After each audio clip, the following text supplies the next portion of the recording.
Welcome to Andy's Garage. I'm Andy Phillips. Today we're going to be taking a look at my wife's van. She was at the gas station, and when she went to drive off, the steering wheel was locked. Kind of quirky, and then she thinks that it made a noise also as she was driving. So we're going to take a look at this and see if we can find the problem. So let's go ahead and get started.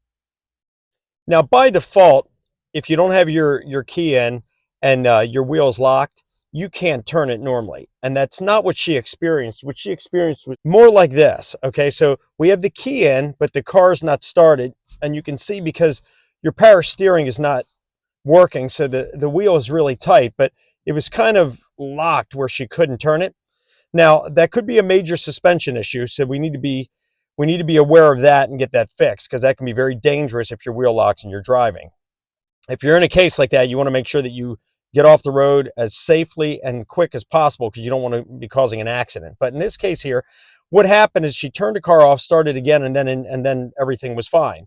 But what she's claiming then is then afterwards, when she was going in the park and turning the wheel, it was making a little bit of like a little bit of a noise coming from that. So let's go ahead and let's check the power steering fluid first. You want to make sure that that is to the proper levels, because if not, you can destroy your power steering pump. Let's pop the hood and take a look at that.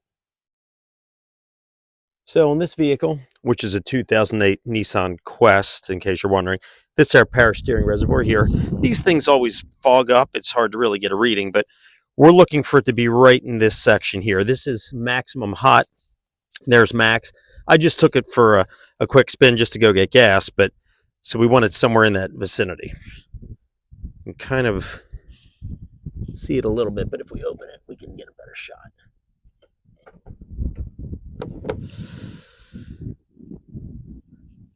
So as you can see, we're good. So the power steering fluid's fine. Let's see if you can see it. Not sure if you can see it, but it's just above that max right there. So we're good with that. So that checks out good. So as we saw, the power steering fluid is good, so that's not the issue. Didn't really think it was. A lot of times when your power steering fluid is low, or if you're having problems with your power steering system, you get like a whining noise. If you want to see some videos I did pertaining to the power steering, I'll have those links down in the description. I'll have one across the top as well. But let's take this car for a drive. I just want to take it for a test. We're going to take it up to some speeds. There's a spot where I can go where we can do like figure eights and really kind of test the steering. So let's do that and let's see what happens, and then we'll be back.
All right, so we just took it for a drive.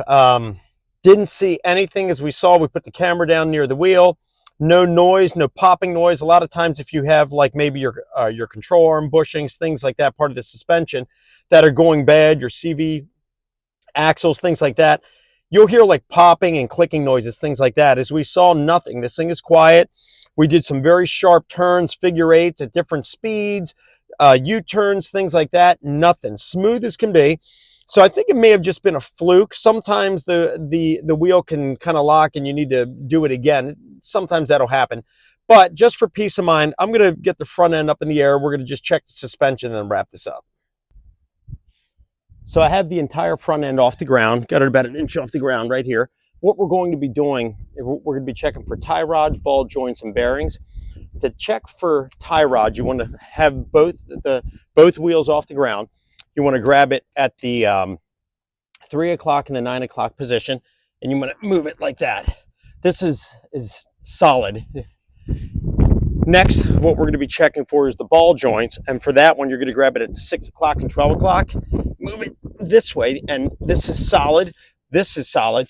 And then if you wanted to check for bearings, you would do both. So you would do here and here, which obviously we don't have any play at all. So as far as the tie rods, ball joints, bearings, this thing is solid. I don't see any issues. Do you want to do a visual inspection? I've had issues before with some of the bushings wearing down, just to double check.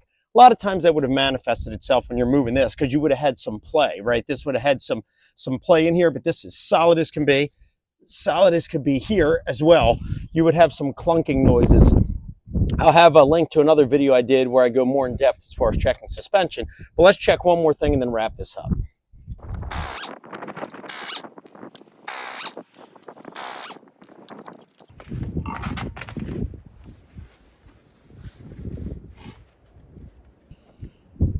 All right, so looking in here,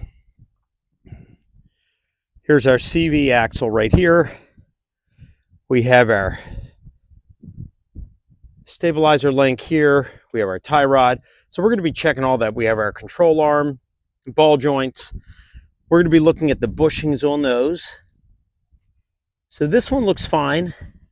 No rips or tears. That's what we're looking for. If we come in here, tie rod boots look good as well. Let's see. Here's our CV axle. Let's take a look at that. Boot looks good on that, at least on that part. Let's check on the inside.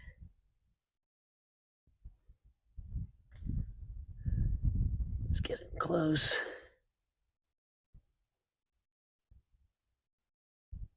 Now that looks fine. Let's come underneath.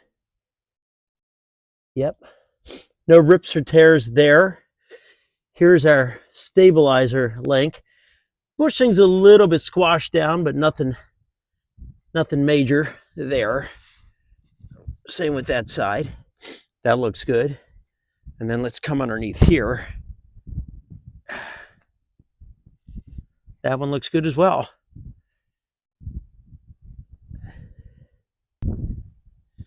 So everything looks good.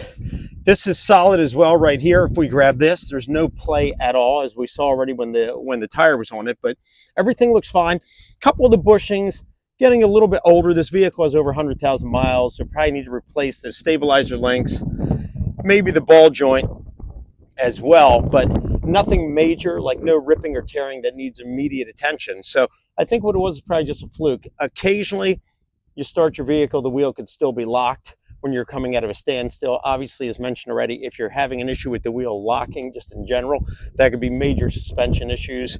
Got to get that addressed immediately. That's very dangerous.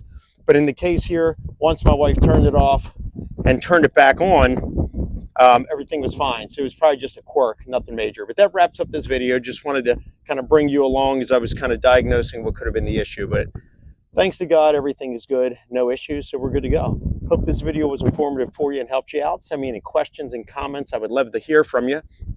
As mentioned already, I'll have some links down in the description to other videos I've done pertaining to suspension, things like that. You might want to check those out. I appreciate all the support, so please like the video, subscribe to the channel. I'll see you next time.